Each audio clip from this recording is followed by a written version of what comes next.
Hey guys, welcome back to the channel. In today's video, we're going to be talking a little bit about rear end awareness.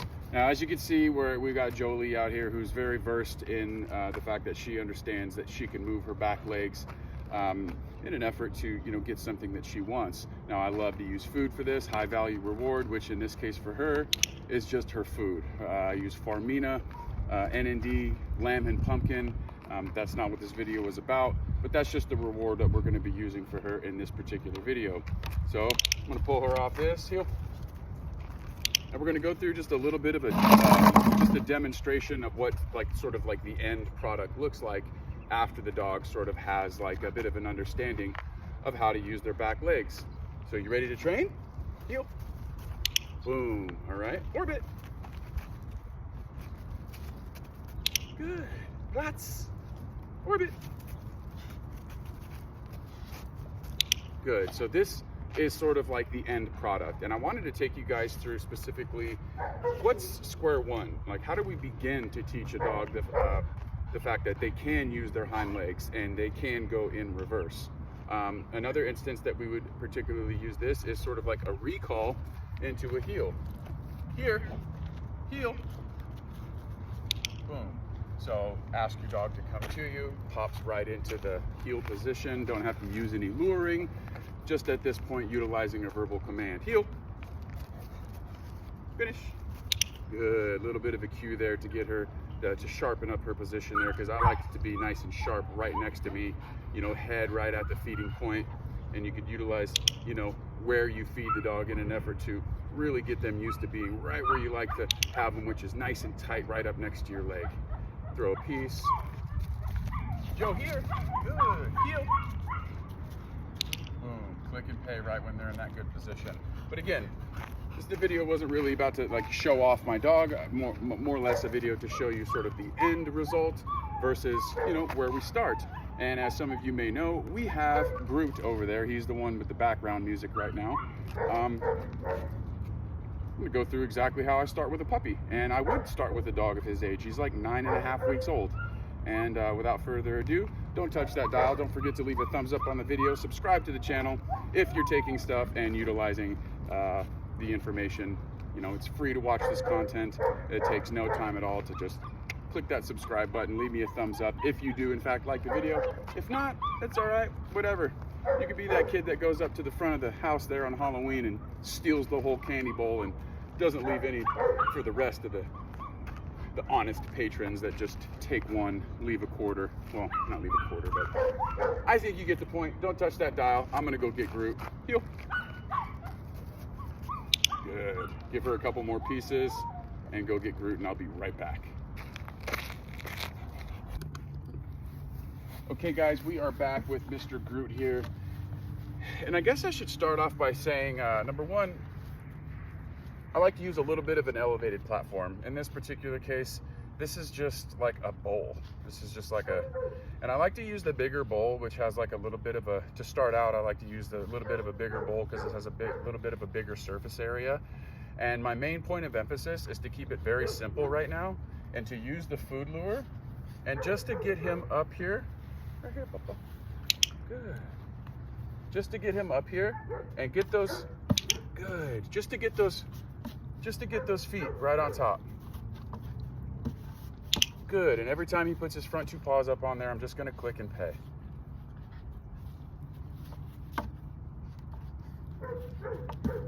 Good, so I'm just using a little bit of muzzle pressure, and I'm making sure, guys, make sure that if you have a puppy here who's kind of he's all over the place, you gotta have that food right to the face. Now this is the very beginning steps.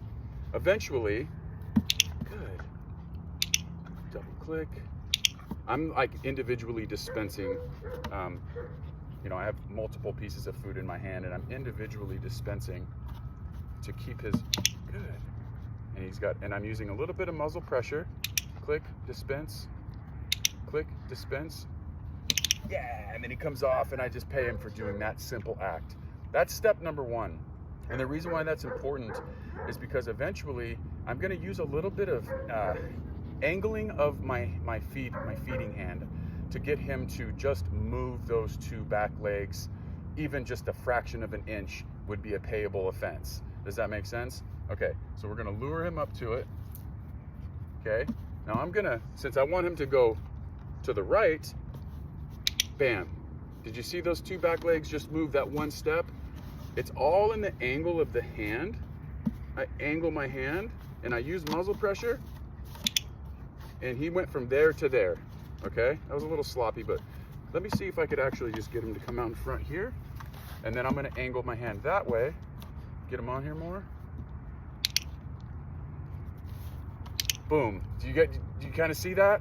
So it's really about a little bit of muzzle pressure, because you do want to keep him, you do want to keep those front two paws on the platform. So if you sense him like slipping off, it's kind of like you can maneuver your hand in a way with muzzle pressure to keep him on. So I'm using a little bit of muzzle pressure. Got to get him all the way on there. Good. Angle. He moved. It's all right. Let me stand up for this one. Okay. I'm gonna lure, pay him for getting the front two, angle, boom. Muzzle pressure, angle, boom. You guys see the progression here? And eventually your goal is to, oh good, you see him offering now? What's in it for the dog, guys? He knows that every time he puts his front two paws up on there, he's gonna get paid for it. And now that he's offering it, I'm now not luring him to do it. Now I'm free shaping. He offered this to me, and I certainly don't want to miss my opportunity to pay him for offering me this amazing behavior. Angle. Get him on a little more. Angle. Boom. It's a little sloppy right now, but guys, this is his first time doing this. I just want to pay him. I want to pay him just for moving even the littlest tiny bit. Okay? Here. Good. Angle this way. Boom. Hey.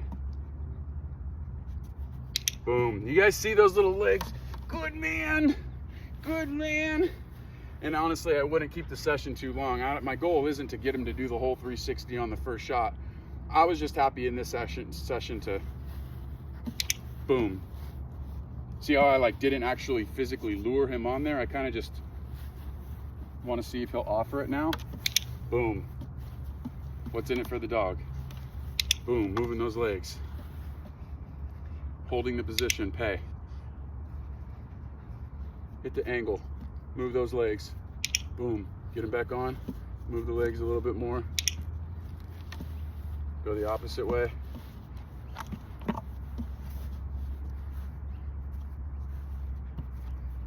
Good. All right. Here. Good. Touch. Good. Get him standing up.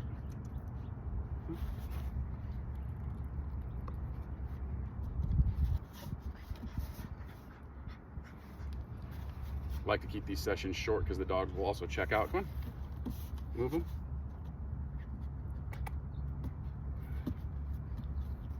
Boom. Boom. Opposite way. Good. Oh, nice, dude. I was gonna pay you for that movement. Good. Opposite way.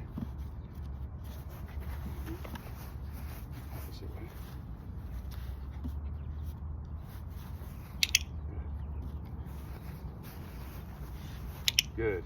So just him moving those back legs. I know it was kind of straight back there, but just progression. This is one session. All right? Good boy. It's just a relationship builder. You know, doing advanced obedience and spending this type of constructive time with your dog is a relationship builder. It teaches your dog like the learning process.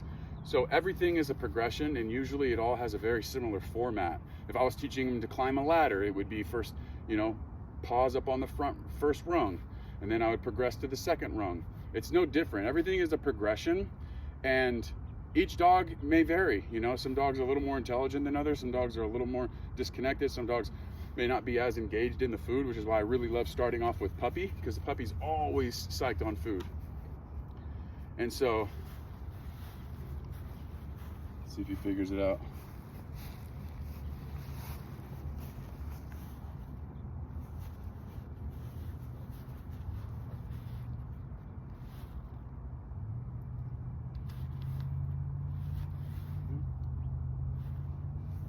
Bam, right there. So anyway, hope you guys enjoyed the video. Like and subscribe. Toodle pip. We'll see you later. Let me know if you got any comments, any questions or comments. Put a W in the chat if you don't have any, just to help the algorithm. I'm Captain. This is Groot. Session 2 coming up tonight. Later.